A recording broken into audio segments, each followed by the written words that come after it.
Entonces, como os decía, es momentos realmente de terrible incertidumbre, ¿no? Como la que estamos viviendo, la verdad es que los últimos años, pero ahora pues se ha desencadenado esta guerra en Ucrania y genera pues también una dificultad adicional a interpretar pues qué va a pasar en los mercados en general, ¿no? En el mundo, yo me atrevería a decir en general, pero por supuesto también en España y en los mercados aseguradores, ¿no? Con lo cual pues aún pues complica más este ejercicio, ¿no? De bola de cristal, pues que de vez en cuando intentamos hacer como mínimo como ejercicio. Yo creo que es un ejercicio saludable que todas las empresas deberían hacer y todos nosotros, ¿no?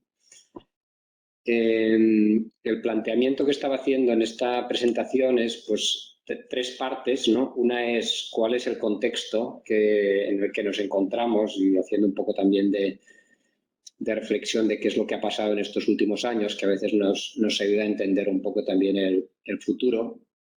Otra parte que tiene más que ver con cuál es la situación actual, ¿no? Y pues qué pensamos que puede pasar, o al menos cuáles son los principales elementos que tenemos que tener en consideración para valorar los diferentes escenarios que se pueden dar.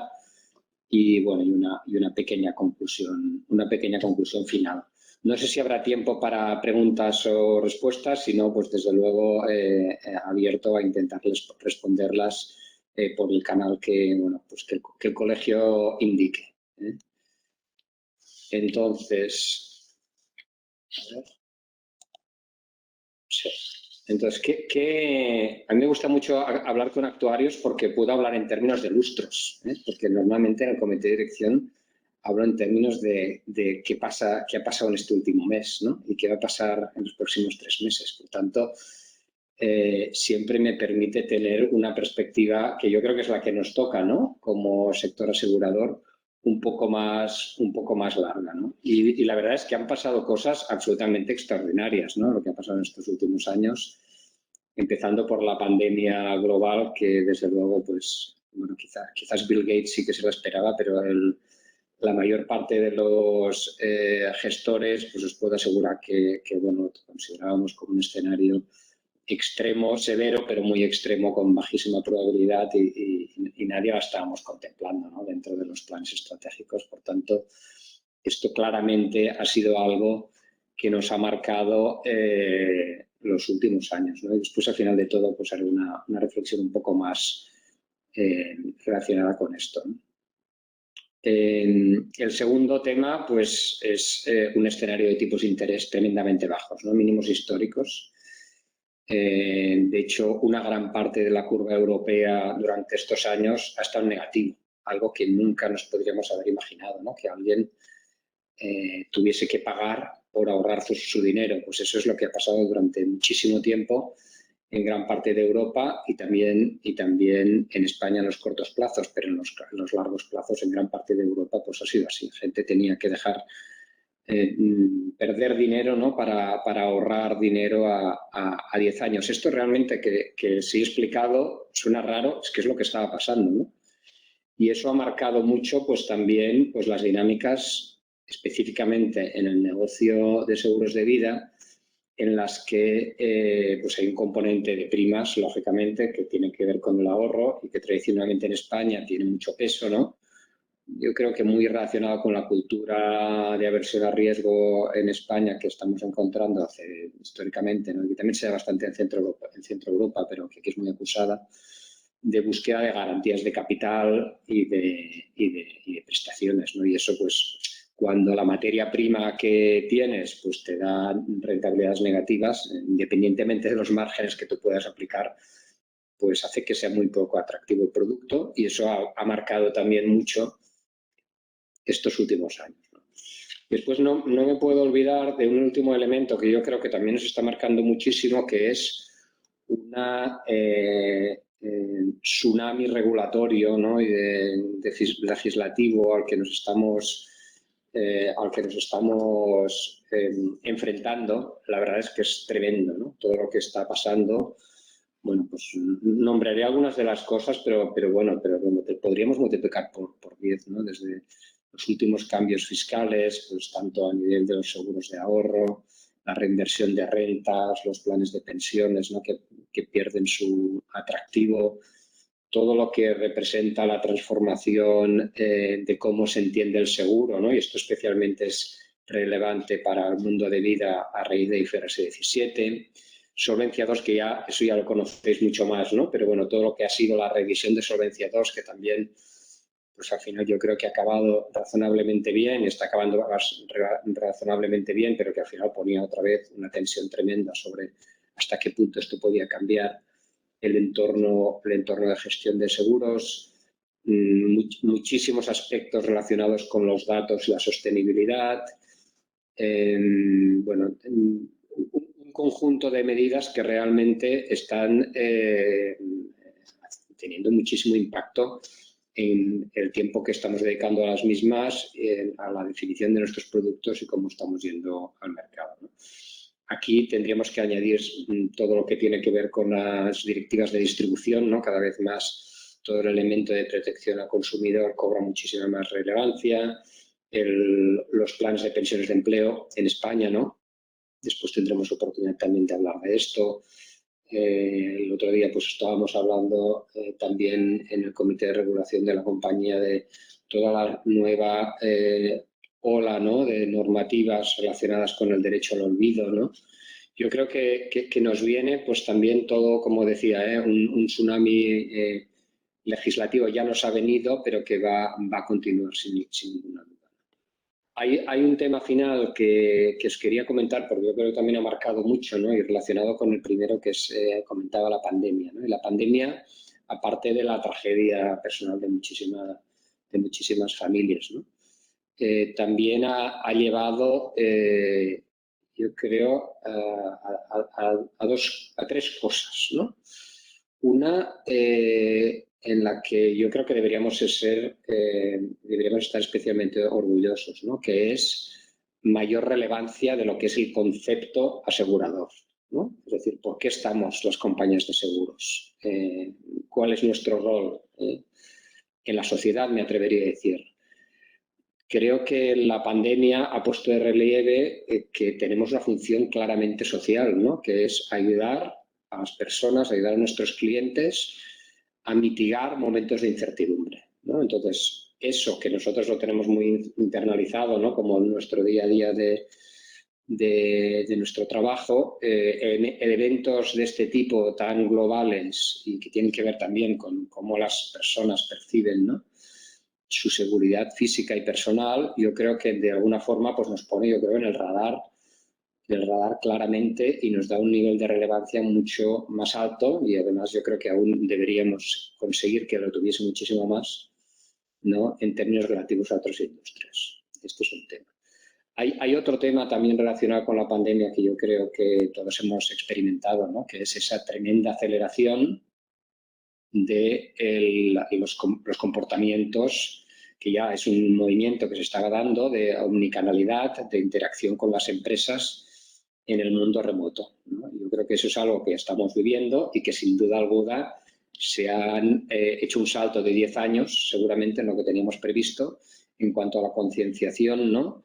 A la inversión y a la concienciación, yo diría, del consumidor como un consumidor con derechos, un consumidor que se siente empoderado, ¿no? A relacionarse con las compañías, con los canales que él decida, ¿no? Y eso es algo que tiene mucho más que ver con comportamientos generales, ¿no? Que con el sector asegurador, pero que el sector asegurador pues también pues estamos ahí como un proveedor de servicios y propuestas de valor y también pues lo estamos teniendo que afrontar claramente.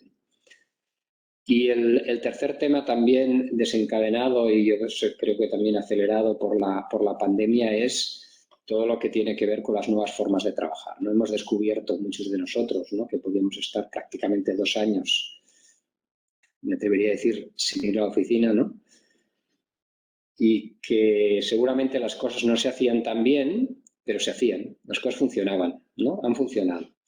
Entonces, eso por encima de la mesa y desmitifica muchos prejuicios que habían previos sobre hasta qué punto pues, tú puedes desarrollar tu actividad con plena responsabilidad y compromiso desde una ubicación que no es necesariamente tu despacho, tu oficina, tu mesa, ¿no? Y eso también pues, son muchas reflexiones y afectan también pues, a uno de nuestros motores claros para que esto funcione, ¿no? Que es el talento de nuestros empleados. Bueno, esta es un poco la foto general y creo que tenía interés en dedicar un cierto tiempo porque también en el fondo está marcando lo que va a pasar en los siguientes años, ¿no? Aquí sí que voy a pasar un poco más rápido, qué es lo que ha pasado en estos últimos 5 años. Yo creo que el negocio de vida ha sido un negocio en España que ha estado específicamente más afectado por estos elementos, incluso si cabe más que el de seguros generales, ¿no? Porque básicamente este entorno de tipos de interés tan bajo del que hablábamos ha afectado a una gran parte de nuestras primas, que son las primas de ahorro, y que tenían un componente muy fuerte de garantías. Las garantías en el entorno que he descrito de tipos de interés negativos dejan de ser atractivas, tanto para el consumidor, que es lo más importante, como para la propia compañía, porque no puede generar márgenes ahí. Y eso ha sido tremendamente relevante. Sin duda también combinado por el hecho de que en el 2020 hemos tenido esa caída tan fuerte de actividad, que se ve también muy especialmente en el negocio de ahorro, en donde las primas únicas son importantes y pues sencillamente el hecho de que la gente no pudiese salir a la calle, ¿no?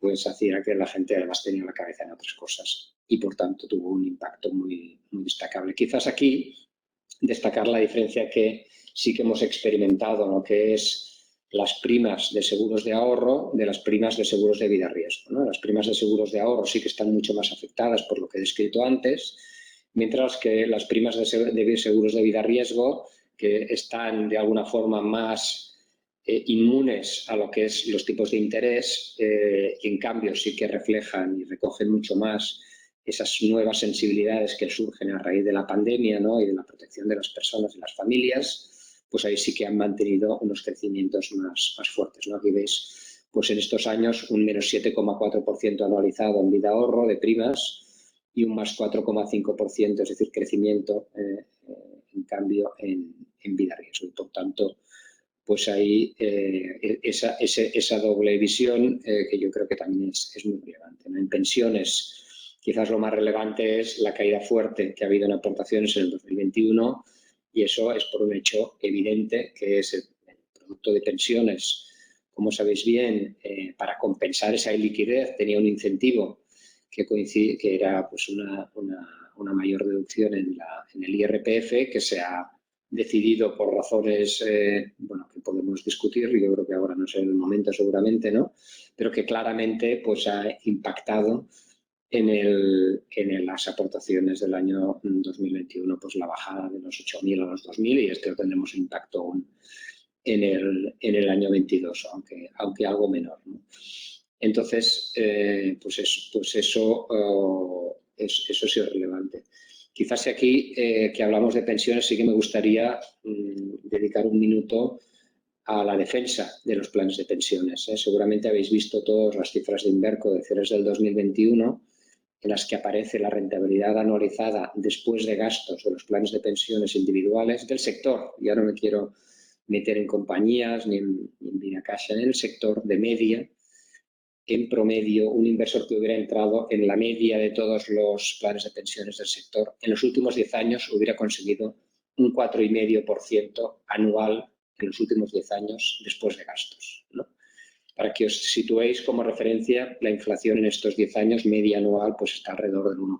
Con esto lo que quiere decir es que este es un producto que, independientemente de las ventajas fiscales, es un producto bueno para el ahorrador finalista, ¿no? Y eso pues lo podemos defender donde queramos, a pesar de el ruido que de forma muy recurrente se hace al respecto. En términos de recursos gestionados, pues el sector ha evolucionado mucho mejor que en términos de primas, ¿eh? En recursos gestionados, además, ya sabéis qué es lo que es realmente relevante para nosotros, ¿eh? Es donde se generan las carteras y las cuentas de resultados. En recursos gestionados la evolución es muy positiva, básicamente porque se conjugan dos elementos, ¿no? La primera es una buena gestión de las inversiones y la segunda, pues una evolución de los mercados también muy favorable, ¿no? Esa bajada de tipos de interés que mencionaba al inicio, conjuntamente con una evolución muy positiva de los mercados de renta variable y de inmuebles, pues hace que los activos en los que se gestionan, ¿no?, el ahorro para dar cuenta de nuestros compromisos, pues ha evolucionado muy positivamente. Y quizás también, pensando un poco de dónde partimos, creo que es bueno recordar que España es un país especialmente infraasegurado.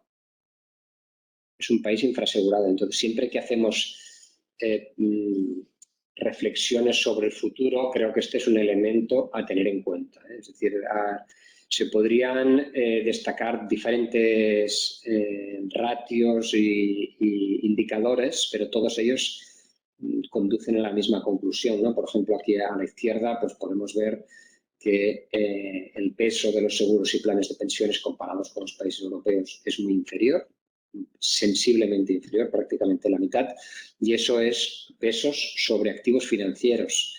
De hecho, sobre el total del ahorro, incluyendo inmuebles, sería aún muy inferior, porque ya sabéis que el ahorro en inmuebles es también pues, cerca del doble en términos relativos a lo que se tiene en otros países europeos, ¿no?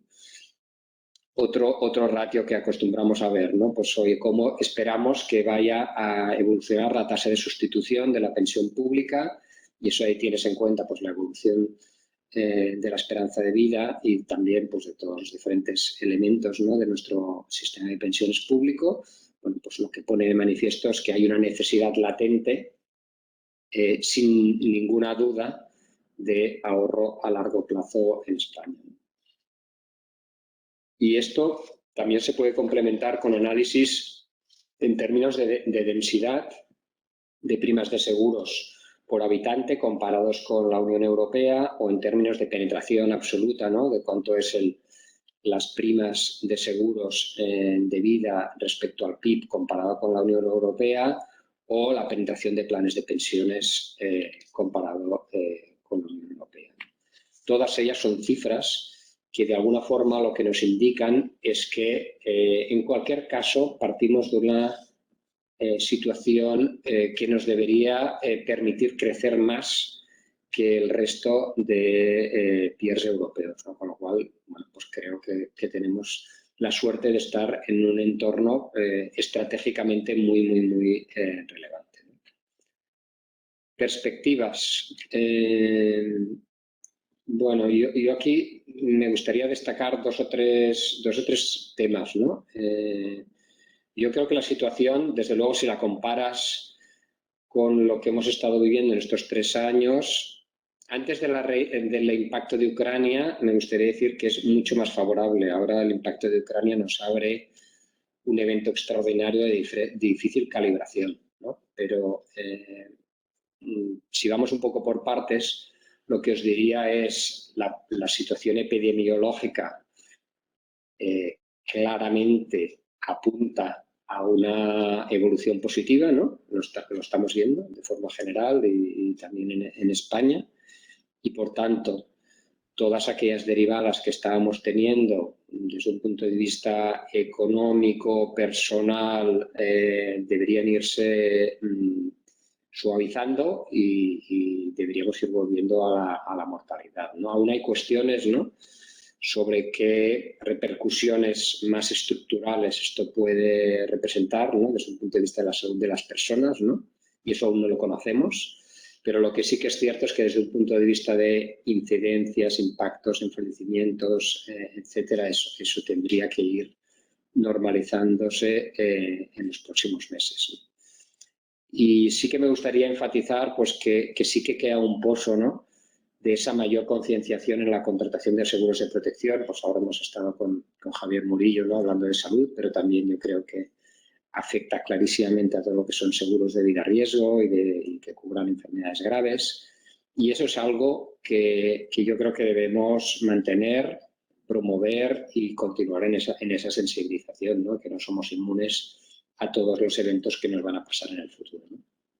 Respecto a crecimiento, quizás sí que constatar, ¿no?, que estamos en una fase de nuevo pues, de normalización, estamos haciendo planteamientos de crecimiento en España cercanos al 5 y pico %, y por tanto, pues eso a lo que nos lleva es a un entorno claramente de recuperación económica, ¿no?, con todo lo que eso implica también a nivel de inversión, a nivel de empleo y, por tanto, también a nivel del sector asegurador, que debería claramente beneficiarse de esta situación. Es un movimiento generalizado a nivel mundial que se da no solo en España ni mucho menos, sino también en Europa, en Estados Unidos, y que después dedicaremos un momento, si os parece, a hablar del tema de Ucrania y cómo estamos valorando los potenciales impactos. Pero la tendencia es claramente de crecimiento y de inflexión que ya se produjo en el año 21 claramente, ¿no? Inflación es uno de los grandes riesgos, ya lo era antes de la crisis de Ucrania. Bueno, visteis pues recientemente el interanual en España, el 7,4%, ¿no?, que no habíamos visto desde los últimos 33 años. Realmente estamos viviendo momentos extraordinarios, ¿no? Y ese es claramente uno de los elementos de preocupación que podrían llegar a representar una disrupción en todo este panorama general de crecimiento. Tipos de interés al alza, ¿no? Hasta hace 3 semanas claramente descontando subidas de tipos de interés tanto del Banco Central Europeo como de la Reserva Federal. Parece que esto es algo que debería seguir. Esto, de alguna forma, da un contrapunto a lo que comentaba al principio de la charla, ¿no?, en la cual hemos vivido un negocio de vida que ha estado muy penalizado por la ausencia de propuestas de valor con tipos de interés garantizado. Yo creo que se abre un entorno en el cual se puede ampliar nuestra gama de productos.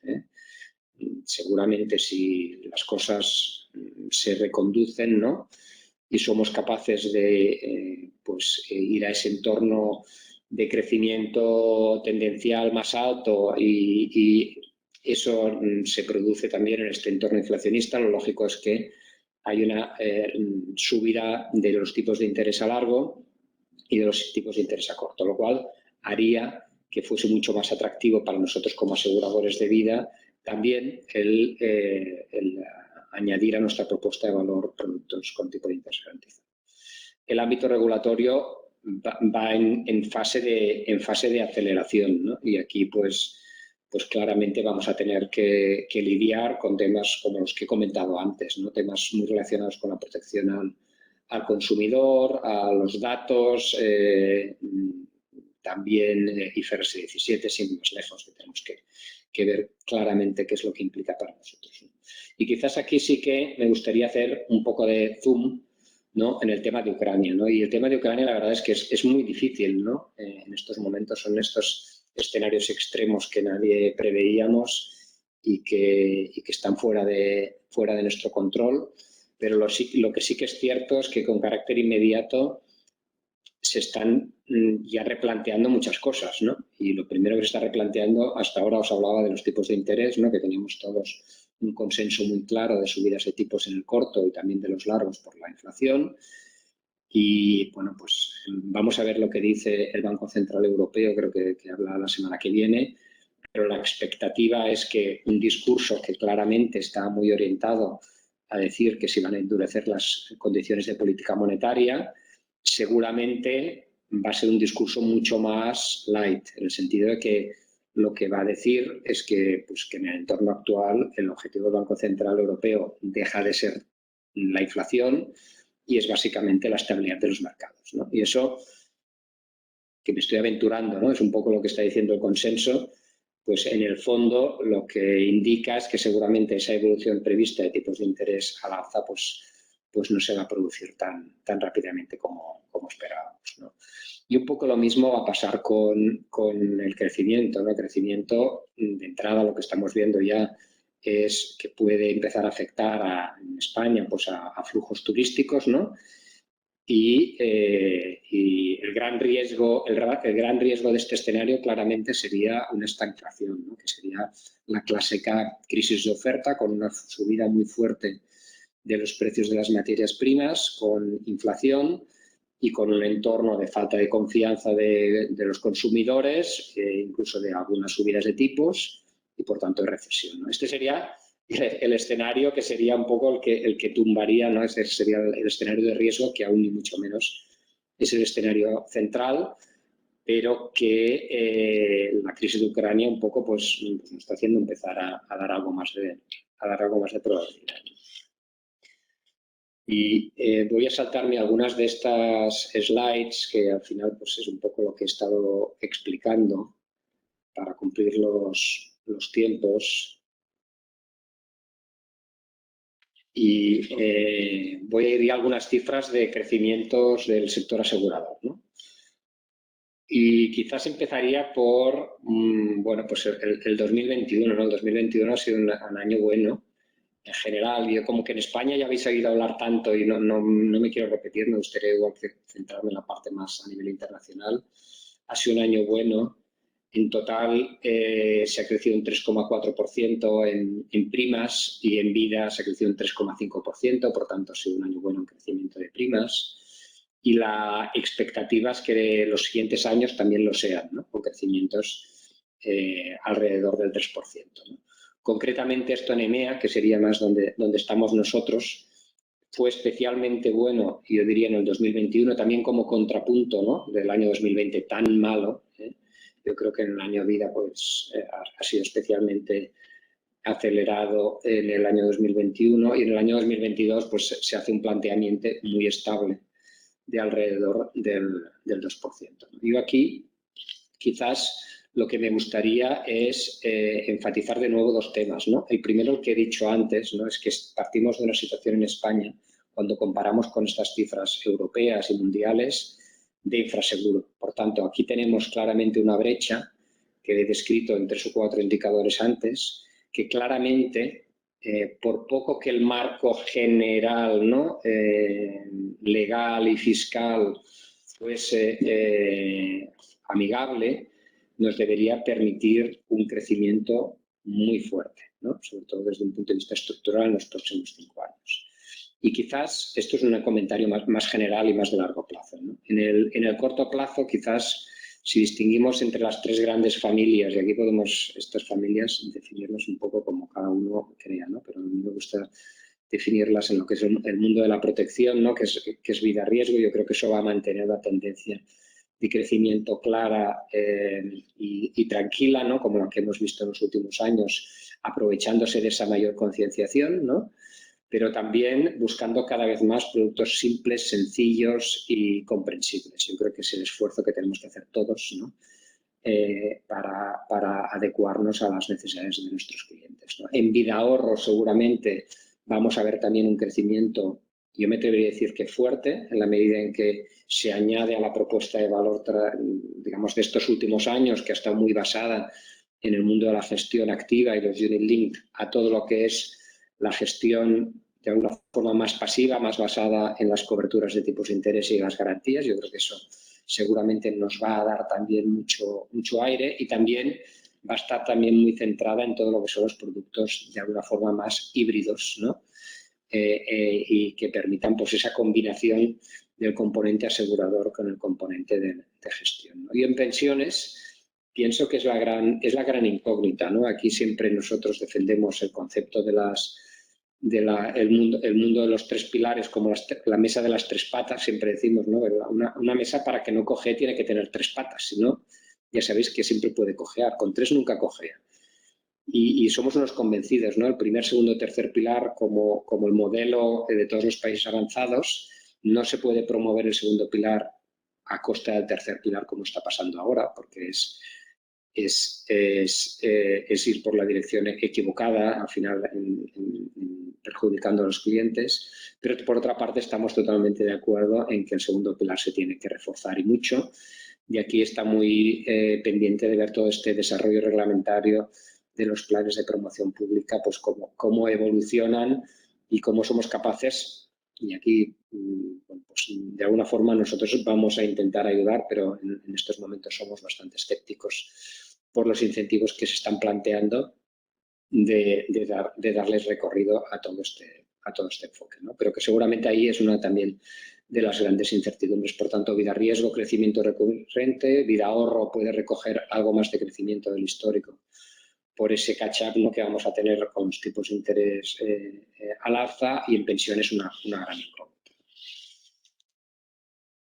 No os voy a hablar de demografía porque vosotros sabéis mucho más que yo, pero claramente ahí se abre una grandísima oportunidad, que es a la vez un gran riesgo, pero es a la vez una gran oportunidad.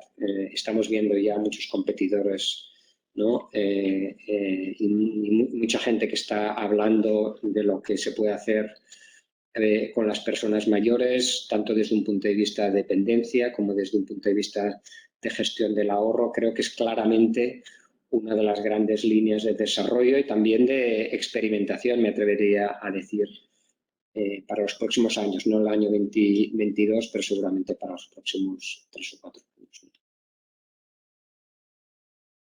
Quizás un comentario sobre digitalización. Yo creo que esto es algo en el que va más allá de nuestro sector asegurador y estamos todos. Quizás destacar que en seguros de vida, a diferencia de los seguros generales, es un negocio en el cual la interacción con el cliente es muy inferior por nuestra forma intrínseca de negocio, ¿no? Pero que también, sin ninguna duda, tenemos que estar seguramente en un modelo que es omnicanal y que requiere mucho más acompañamiento personal, ¿no?, complementariamente a los modelos digitales puros, que el que podemos ver en otros sectores o en otras ramas de seguros, ¿no? Como resumen, yo diría que tenemos que seguir trabajando en innovación. Claramente, yo creo que este es uno de los ámbitos en los cuales tenemos más responsabilidad. Seguramente tenemos que trabajar y expandir la protección a nuevos modelos, a nuevas soluciones. Tenemos que pensar en el negocio de seniors y tenemos que renovar la propuesta de ahorro y complemento de jubilación. Sostenibilidad sigue siendo absolutamente fundamental, y aquí quizás también hacer una mención. Yo creo que nosotros como sector, cuando nos comparamos con una BP, con Shell, con una cementera, claro, nosotros, nuestro propósito es propiamente proteger a nuestros clientes. Y con esto lo que quería decir es que estratégicamente como sector estamos muy alineados con el concepto de sostenibilidad, de la mitigación de desigualdades, de la protección de las personas. Y, por tanto, creo que tenemos una posición de privilegio que deberíamos aprovechar para posicionarnos de cara a nuestros clientes, en la medida que, además, cada vez nuestra sociedad reclama un alineamiento más de las compañías y los productos de las mismas con la sostenibilidad. Para todos estos cambios, claramente, tenemos que cambiar los cimientos de las compañías. Y, bueno, pues no os voy a hablar de datos, pero es, como decimos ahora, data is the new oil, ¿no? Los datos es el nuevo petróleo. Bueno, pues con esto queda todo hecho, ¿no? Aquí tenemos nuestro tesoro, y a partir de los datos es donde seguramente podemos generar toda esa innovación que comentaba antes y que trasciende pues también al mundo de la suscripción, de la tecnología y de los nuevos modelos de negocio. Y ya sin más, y ya acabando, que voy un poco fuera de tiempo, yo diría que tenemos 3 grandes retos, ¿no? Vuelvo un poco al principio, ¿no? El mundo de la evolución demográfica, de la longevidad, eso sigue siendo algo que está ahí, ¿no? Y que para nosotros, como aseguradores, es algo que siempre lo vamos a ver en esa doble vertiente, ¿no? Como un riesgo, pero también una gran oportunidad. El escenario de tipos de interés, fundamental para el negocio de los seguros de vida. Va a ser clave esa evolución a alza de tipos de interés que esperamos, si realmente se materializa o no. Y finalmente toda la evolución normativa, e incluiría todo lo que tiene que ver con la sensibilidad, con la sostenibilidad. Y después hay otro cuarto elemento que yo creo que cada vez se va haciendo más presente, ¿no? Que son eventos extraordinarios, ¿no? Hace 2 años tuvimos el COVID, ahora tenemos una guerra en Europa en el siglo XXI, ¿no? Quizás pues estos eventos extraordinarios que antes contemplábamos en nuestros análisis de riesgos como algo que pasaba muy de vez en cuando, pues tenemos que empezar a contemplarlos. Y eso me lleva a un elemento que yo creo que es fundamental, ¿no? Que es algo que tenemos que estar cada vez más acostumbrados. Nos tenemos que empezar a olvidar de esa idea tradicional, ¿no? De la visión a 5 años, el plan a 5 años, el plan a 3 años, y cada vez más ser capaces de gestionar como una adaptación continua al entorno, ¿no? A diferentes escenarios. Y si bien pues el plan a 3 años seguramente es algo que vas a necesitar, lo que vas a necesitar sobre todo es ser capaz de construir una organización muy adaptable a escenarios tremendamente cambiantes en muy poco tiempo. Yo creo que este es quizás un mensaje muy, muy, muy relevante, ¿no? Y en el mundo asegurador yo creo que hay algo que no podemos olvidar, y es que si queremos mantener siendo relevantes en el mundo, en el mundo en general, en el mundo de la sociedad y de la competencia, ya, porque ahora ya no solo estamos compitiendo entre aseguradores, estamos compitiendo con grandes retailers, big techs. Si queremos seguir siendo relevantes, no nos tenemos que olvidar de nuestro componente asegurador. Nosotros lo que estamos ofreciendo es ese componente asegurador, esa protección respecto a eventos vitales de nuestros clientes. Y por tanto, ahí pues os echo un cable a vosotros como actuarios, ¿no? Porque al final pues sois los máximos representantes en nuestras compañías de ese elemento que nos hace ser especialmente relevantes, que es el concepto del seguro. Lo que pasa es que pasa a ser cada vez más especial, ¿no? Antes estaba un actuario muy encasillado, ¿no? En lo que era el mundo del cálculo de las provisiones prácticamente, ¿no? Y algo de la suscripción. Os puedo poner nuestro ejemplo, ¿no? Que tenemos pues, a 120 auditores, actuarios, mitad hombres, mitad mujeres, además, y que están absolutamente dispersos en la organización, en todas las áreas. ¿Por qué? Porque realmente creemos que ese concepto asegurador es lo que nos permite ser diferenciales, ¿no? Y con eso, pues, os animo a que sigáis contribuyendo, ¿no? A que sigáis siendo nuestra principal ventaja competitiva, ¿no? Si me permitís, porque sin vosotros, pues no somos nada. Muchas gracias.